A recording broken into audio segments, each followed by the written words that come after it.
চার্বাক নীতিতত্ত্ব, চার্বাক ও ethics.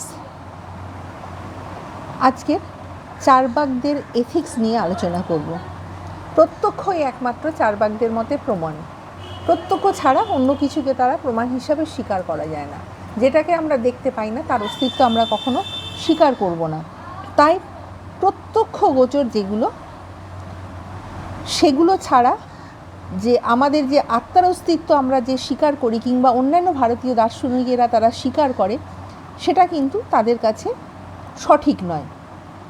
আধ্যাত্মিক সুখ বলে কিছু থাকতে পারে না, আত্মিক সুখ বলে কিছু থাকতে পারে না। অর্থাৎ দেহ ছাড়া এক্সট্রা যে আমরা আত্মার অস্তিত্ব স্বীকার করছি, পারমার্থিকতার স্বীকার করছি, তারা কিন্তু সেটা কখনো স্বীকার করে না। প্রত্যক্ষবাদী চার্বাকদের মতে দৈহিক সুখ ভোগই হলো একমাত্র জীবনের মূল উদ্দেশ্য এবং লক্ষ্য। দেহাত্মবাদী চার্বাকগণ দেহের অতিরিক্ত আত্মা তারা অস্বীকার করছে। তাদের নীতিতত্ত্ব তাই ভোগবাদে পরিণত হয়েছে।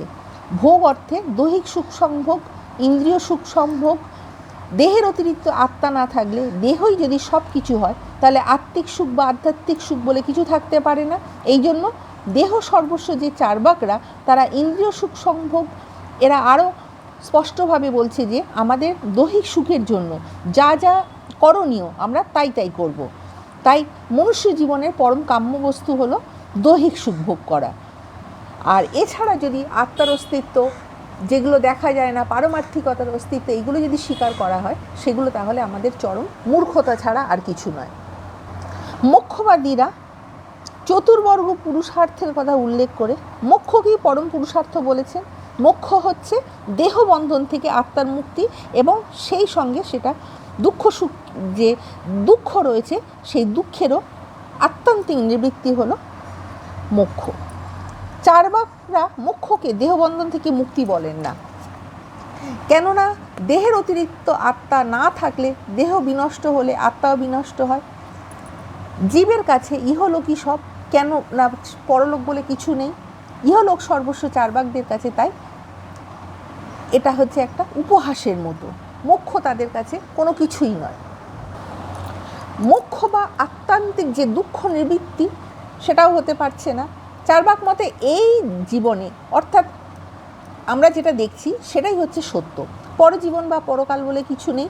এই জীবনে দুঃখ মুক্তি সম্ভব নয়। জীবন থাকলে সুখ যেমন থাকবে, সেই রকম দুঃখও থাকবে। তাই জীবন মানে সুখ দুঃখ মিশ্রিত। জীবন থাকলে দেহ থাকে এবং দেহ থাকলে আবার ফের সুখের সঙ্গে দুঃখও থাকবে। তাই প্রত্যক্ষবাদী দেহ সর্বস্ববাদী চার্বাক এই জন্য মোক্ষবাদীদের মোক্ষকে উপহাসের বিষয়বস্তু করে তুলেছে। চার্বাক ধর্মকেও পুরুষার্থ রূপে স্বীকার করে না। স্বর্গলাভের কামনায় যাগযজ্ঞ, এইসব অনুষ্ঠান, ঈশ্বর উপাসনা, এগুলো হচ্ছে ধর্ম নয়। এগুলো সবই মিথ্যা এবং প্রবঞ্চনা মাত্র। প্রত্যক্ষবাদী চার্বাকদের কাছে স্বর্গ অসিদ্ধ, ঈশ্বর অসিদ্ধ। চতুর্বর্গ পুরুষার্থের মধ্যে চার্বাক কেবল অর্থ এবং কামকেই পুরুষার্থ বলেছে। এই দুটি পুরুষার্থের মধ্যে আবার কাম অর্থাৎ ইন্দ্রিয় সুখ সম্ভোগই হলো পরম পুরুষার্থ। অর্থাৎ আমাদের যে দৈহিক সুখভোগ, সেটাই হচ্ছে আসল। এই অর্থে ওই কামের অর্থ ভোগ সুখের সহায়ক রূপে গৌণ পুরুষার্থ। ইহলোকই সত্য, দেহই সর্বস্ব। ইহলোকের অর্থাৎ বর্তমান জীবনের দৈহিক সুখ সম্ভোগই হলো মনুষ্য জীবনের একমাত্র পুরুষার্থ। মূর্খেরা মিথ্যা মোক্ষ লাভের সাধনায় ইহলোকের ভোগ সুখ থেকে বঞ্চিত হয়। আবার চতুর ব্যক্তিরা ইন্দ্রিয় সুখ লাভের সাধনা করে এবং তা লাভ করে জীবন সার্থক করে তোলে। তাই চার্বাকরা বলছে জীবনকে নিঃশেষ উপভোগ করাই হলো বুদ্ধিমান মানুষের কর্তব্য। চার্বাক নীতিতত্ত্বের সার কথা হলো যাবৎ জীবেত সুখং জীবেত, অর্থাৎ যে কদিন রয়েছে সেই কদিন সুখে থাকো, আনন্দে থাকো, খাওয়া দাওয়া করে আনন্দ করো।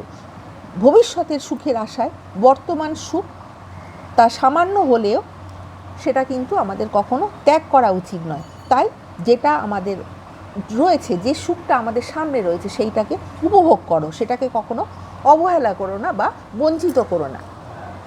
ভোগ সুখ যে ক্ষণিক এবং জীবনে দুঃখ রয়েছে, এই সকল যে মোক্ষবাদীদের যে অভিমত,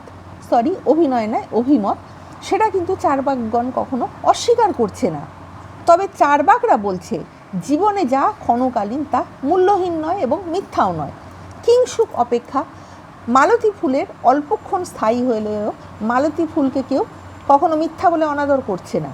শিলাখণ্ড অপেক্ষা প্রস্ফুটিত কমলকে কেউ অনাদর করছে না। কৃত্রিম ফুল অপেক্ষা যে বাগানের যে ফুল সেটা অল্পক্ষণ স্থায়ী হলেও সেটা কিন্তু আমরা সেই যে অরিজিনাল ফুল সেটাকেই কিন্তু আমরা সমাদর করি। কাজেই কোনো কিছু ক্ষণস্থায়ী হলে তা মিথ্যা হয় না, অনাদৃত হয় না। আবার সূর্যোদয়ের আকাশ, সূর্যাস্তের আকাশ, রামধনুর আকাশ, পূর্ণিমার চাঁদের আকাশ, এগুলো সবই কিন্তু ক্ষণস্থায়ী, কিন্তু মিথ্যা নয়। তেমনি দৈহিক সুখ ক্ষণস্থায়ী হলেও তাকে আমরা মিথ্যা করে কখনো আমরা পরিত্যাগ করতে পারি না, অনাদর করতে পারি না। ভোগ সুখ ক্ষণিক হলেও সেই ক্ষণিক সুখই কিন্তু পরমার্থ। অর্থাৎ আমরা যখন যে বিষয়টা আমরা উপভোগ করব, যে বিষয়টা আমাদের সামনে আসবে, সুখ হোক দুঃখ হোক, সেইটা আমরা উপভোগ করব। কিন্তু সুখ আছে বলে যে সেইটাকে আমরা অনাদর করে চলে যাব, সেটা কিন্তু তারা বলছে যে একেবারে সম্পূর্ণ উচিত নয়। আবার তারা বলছে যে দৈহিক সুখ দুঃখ মিশ্রিত হলেও তাকে কিন্তু উপেক্ষা করা বুদ্ধিমত্তার কখনোই পরিচয় নয়। মাছ যেমন কাঁটাযুক্ত, তাই বলে মাছ কেউ খাবে না। বুদ্ধিমান ব্যক্তিরা কিন্তু সেই কাঁটাকে বর্জন করে কিন্তু তারা যেটা দরকার সেটা কিন্তু খেয়ে নেয়। আর মূর্খরা কী করছে, তারা কিন্তু মাছটাকে এড়িয়ে চলছে। আবার পদ্মবন কণ্টকাকীর্ণ বলে কি সেখান থেকে কি পদ্ম ফুল তোলা থেকে কি বিরক্ত থাকবে? বুদ্ধিমান ব্যক্তিরা সবসময় কাঁটা পরিহার করে সেখানে কিন্তু পদ্ম ফুল তুলতে পারছে। সেই রকম ভোগ সুখ দুঃখর মধ্যে থাকলেও মানুষের উচিত হবে কি, যে বুদ্ধিমান মানুষ হবে সে কিন্তু দুঃখটাকে যতটা পারবে এড়িয়ে চলবে এবং বুদ্ধি করে বেশি মাত্রায় সুখ ভোগ করবে। তাই বুদ্ধিমানের পরিচয় হলো বেশি মাত্রায় সুখ ভোগ করা, সেটা বুদ্ধি করে। চার্বাকরা আরও বলছেন যে বর্তমান সুখই হলো বাস্তব সত্য।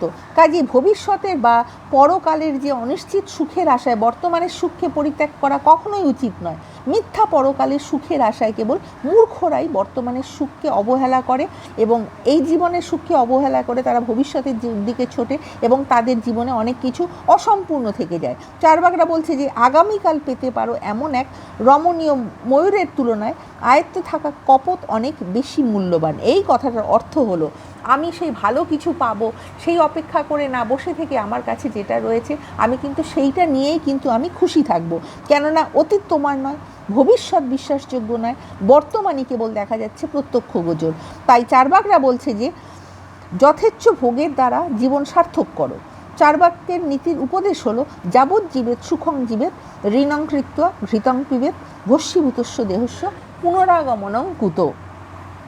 যতদিন বাঁচবে সুখভোগে থাকবে, প্রয়োজনে ঋণ করে ঘি খাও, পুষ্টিকর খাবার খাও, পানীয় পান করো এবং আনন্দে থাকো। চার্বাকদের এই প্রকার নীতিবাদ ভোগবাদ বা সুখবাদ নীতিতে পরিণত হয়েছে। চার্বাকরা এই যে তাদের যে এই যে জ্ঞানতাত্ত্বিক তাদের যে এই যে মতবাদটা দিয়েছে, সব কিছু আমরা যা কিছু দেখছি, যা কিছু আমরা উপভোগ করছি, দৈহিক সুখকে আমরা গ্রহণ করছি, তাদের এই মত থেকে বোঝা যাচ্ছে যে প্রত্যক্ষই তাদের কাছে একমাত্র জ্ঞান মাধ্যম। এই অভিমত থেকে তাদের নৈতিক মতবাদ অনিবার্যভাবে নিঃসৃত হয়েছে। তাদের কাছে যে দৈহিক সুখভোগটাই এবং সর্বোচ্চ সুখভোগটাই হলো আসল। কিন্তু সমালোচকরা তারা এখানে থেমে থাকেনি।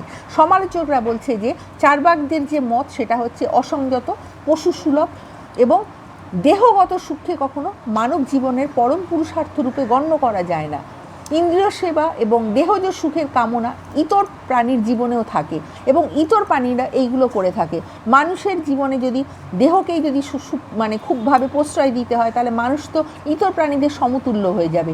ইতর প্রাণীদের মধ্যে কামনা বাসনা প্রচুর পরিমাণে রয়েছে আমরা জানি, কিন্তু মানুষ যেহেতু একটা বুদ্ধিবৃত্তি সম্পন্ন জীব, তাদের একটা মর্যাদাবোধ রয়েছে।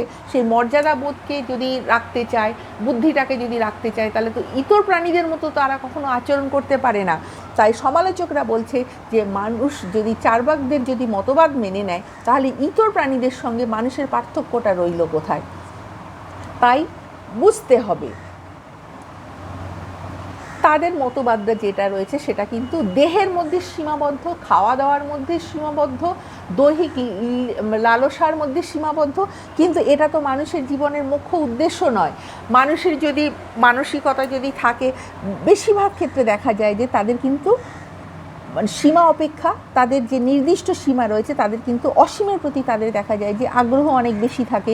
তারা জীবনকে সম্প্রসারিত করতে চায় এবং জীবনে অনেক কিছু অতৃপ্তি থাকে, সেইগুলো মানুষ চিন্তা করে।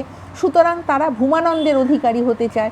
তারা সবসময় তাদের দৈহিক সুখভোগ কামনা লালসা এগুলো যখন পরিপূর্ণভাবে তাদের পরিপূর্ণ হয়ে যায়, তারা কিন্তু কী করে যে এমন কিছু রয়েছে যেটা অসীমের দিকের জ্ঞান, অনন্তের দিকে জ্ঞান, সেই দিকে মানুষ ধাবিত হতে থাকে এবং পরম তত্ত্বের দিকে, মোক্ষের দিকে, দুঃখ নিবৃত্তির দিকে তারা যেতে চায়। তাই দৈহিক সুখভোগে যদি লিপ্ত থাকে, দৈহিক খাওয়ার দাওয়ার মধ্যে যদি লিপ্ত থাকে, তাহলে কিন্তু মোক্ষ জ্ঞান কখনোই লাভ করা যায় না, দুঃখ থেকে নিবৃত্তি পাওয়া যায় না। তাই চার্বাকদের মত সমালোচকরা বলেছে যে এটা সম্পূর্ণভাবে কিন্তু সঠিক নয়, কিছুটা সঠিক হলেও সম্পূর্ণভাবে কিন্তু চার্বাকদের মতবাদ মেনে নেওয়া যায় না।